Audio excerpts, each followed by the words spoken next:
Hello everybody, I'm Nire, welcome to my channel, and for today's video we're going to be working on my reading journal. We're going to be filling out all of the monthly stats that I want to keep track of, and then also we're going to be making our January spreads, and then after we're going to do a little bit of a reading wrap up for the month, and I'm going to go through all the books that I read in January and I'm going to tell you my thoughts on them.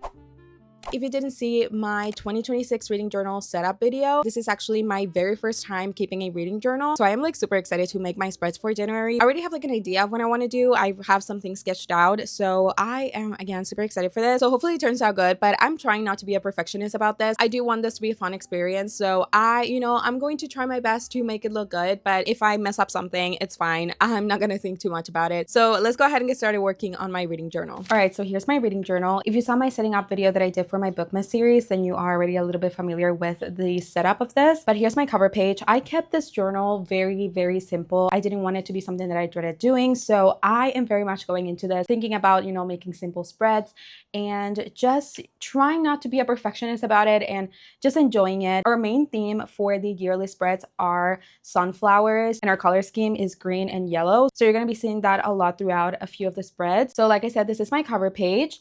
And then moving on, we have my reading goal area. In here, I just made 50 little boxes. And at the end of the month, when I make this reading journal videos with you guys, I'll just fill them in. And then we move on to my yearly stats. This is everything that I want to keep track of for every single month. And that is what we have here. And then moving on, we have my reading log. I want to write down every single book that I read in 2026. So we'll see how long I will keep up with this. And I do have a few more areas here that I haven't fully finished yet, just in case I run out of space over here. And then moving on, we have my genre tracker and my favorite books. And then over here, we have my 12 in 2026 and my A to C challenge. I haven't put all of the books that I want to put in here yet. I do have them printed out over here. Let me just show you really quickly. I have all of the books that I'm going to be needing for today's video already printed out and cut out and everything. And one of the things that I'm going to fill out in today's reading journal video is going to be the 12 in 2026, because I do want to have all of the books in my reading journal. Whenever I read them, I'm just going to put the rating down here so I know which ones I have read and which ones I haven't. So that's what we're going to do as well. And then we have my book bracket. This is actually something that I added after doing my setup video. First, I didn't think that I wanted to have a book bracket because I just don't really like the way that others are organized. And I saw a video from one of my bookish friends where she did her book bracket just like this. And I just loved it so much that I just needed to add it to mine. So that's what we have over here. We have a little flap for the other 4 books that I couldn't quite fit in this one. So yeah, I really like this one. I think this is gonna be good. I'm just gonna try it out for this year and see how much I like it. And I just think that having a favorite book for every quarter and then having those 2 books compete for your favorite book makes so much more sense than having like January and February compete and like March and April compete and whatever. So I think this is going to be really good. And that is pretty much it for my yearly spread. We have a little setup here for my January spreads. I haven't fully gone in and like outline anything or set up anything. I just like did a little sketch so I knew what I wanted. And I think I'm going to keep this exact same layout for every single month. I'm just going to change like the color palette and maybe like a few little decoration things that I add. I'm going to have them change depending on the month and stuff like that. But the general setup is going to stay the same. I was very highly inspired by Paipa's art. She does videos on her bullet journal and she loves doing the scalloped edges. And I just thought they look so cute that I just wanted to try it out for January and see if I like it. I think that for this month, the theme is going to be blues, grays, and like maybe a little bit of snowflakes here and there, something like that. Just make it like very much like a winter wonderland kind of theme. So I think that's what I'm going to do. We'll see how it turns out. I am really liking my reading journal so far. I'm so excited to go in and fill everything in. So I think we're just going to get started because, as I said, I'm really excited and I've just been waiting the entire month to do this with you guys. So let's go ahead and get started filling in my reading journal and doing my January spread. All right, so the first thing that I did was actually glue that number 2 for the 2026 in my cover page because it was coming off, so I needed to glue that in. And then I move on to my reading goal spread, and I needed to fill in 6 boxes because I read a total of 6 books during January.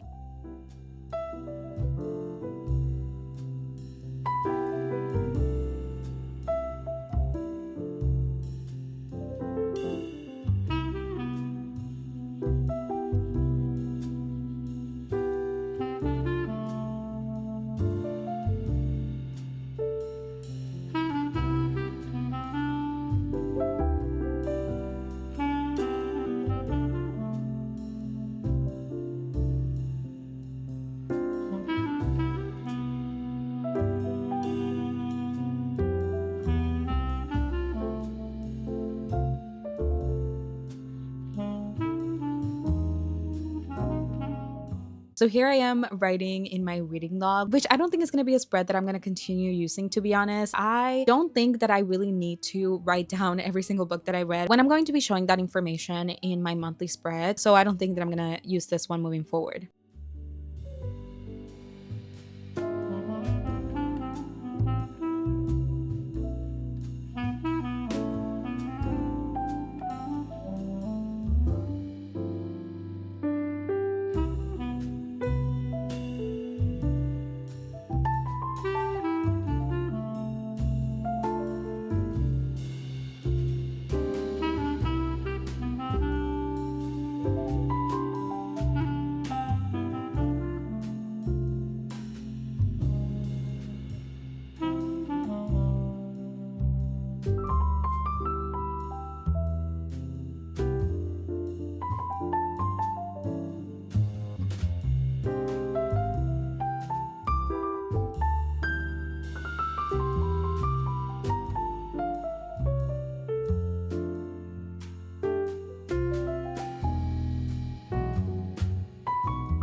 All right, so this is a spread that I'm so excited for. I just really loved how it looks with all the book covers on it. And I just think that it's going to definitely motivate me to want to read the 12 books that I have set to read in 2026. I think that we've already read like 3 from this list, so we're doing pretty great.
then for the way that I organize the books for this spread, I'm not sure if I'm going to keep it going like this for February. I think that I might change it up a little bit next month and see which one I like better, because I think that maybe just like having 2 solid spreads for each month will be a lot better, where the left side of the spread has my stats for the month, and then for the right side I just like glue in all of the book covers and just put down the rating for each. I think it's going to be better. So I think that for February we're definitely going to be switching over to that method and see what I think about it. Maybe I like it better than this one. We'll see.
Alright, so here's a final flip through of my reading journal after putting in all the information from my January reads. I had so much fun doing this, and hopefully you liked how everything turned out as well.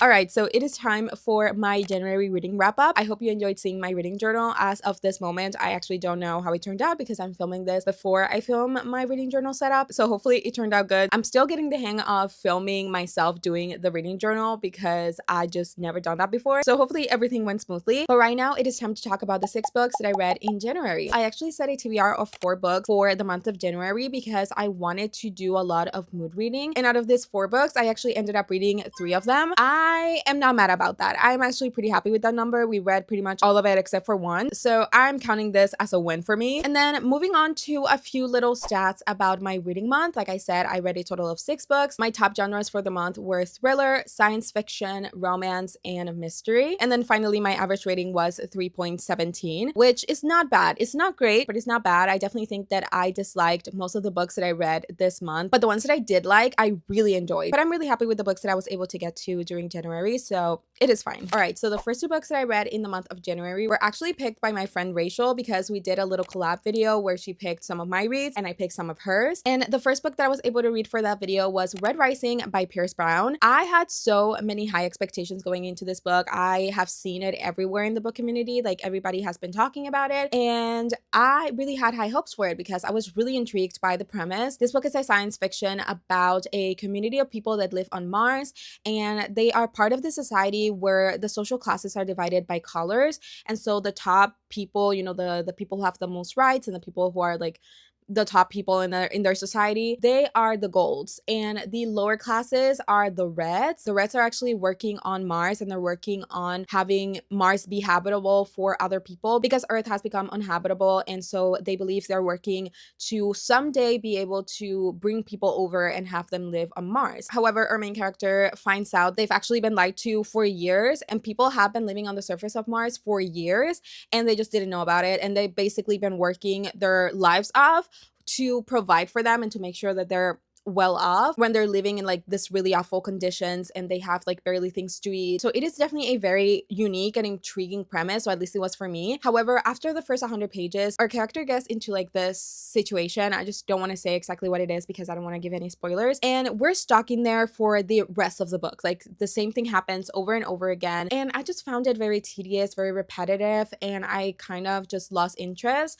And then I also really highly disliked the main character. I did not like him at all. I thought that he was very annoying. I didn't like him as a person whatsoever. So I really didn't want to read from his perspective, and this entire book is written in first person, so that was a very big problem. And then also I didn't really love the writing, so I really didn't love this book that much. I ended up giving it a 2-star because I did like the first 100 pages. I'm still a little bit undecided whether I'm going to continue on with the series or not because I posted a review of this book on my TikTok, and I've seen a lot of people commenting on it saying that I should continue on with the series because apparently the first book is like the least interesting book of the series, and the series just keeps getting better and better. However, I have also gotten some comments of people saying that they continue on with the series even if they didn't like the first book and they regretted it. So I really don't know. So if you read the series, please let me know in the comments. Should I continue with it? Do you think it is a good idea when I really did not like anything about this book pretty much? Or is it better that I just like stop here and not continue on? So if you have an opinion about this, please let me know. And then the next book that I read is also part of the video that I made with Rachel, and that book is In the Life of Puppets by TJ Klune. I also had really high expectations for this book because I had previously read and loved books by this author before, and I did really like this one. I ended up giving it a 3-star rating. I did like the characters and the story, but I wasn't really like emotionally connected to the characters, and so I really didn't have like an emotional connection with the story either. And even though I liked it and I'm glad I read it, I wasn't really too invested in it, and I enjoyed it. I enjoyed my time while reading the book, but it's not something that is going to stay with me, so it didn't stand out, but I'm glad I read it, so it is definitely a solid 3-star. And then I read my first 5-star of 2026 and my only 5-star of the month, and that was Before I Let Go by Kennedy Ryan. This is another book that I read for a video. It was my Buzzword Reading Challenge reading vlog that I did, and I absolutely loved this book. I was a little bit hesitant about going into it because it is a second chance romance, which I don't typically tend to love. I really don't think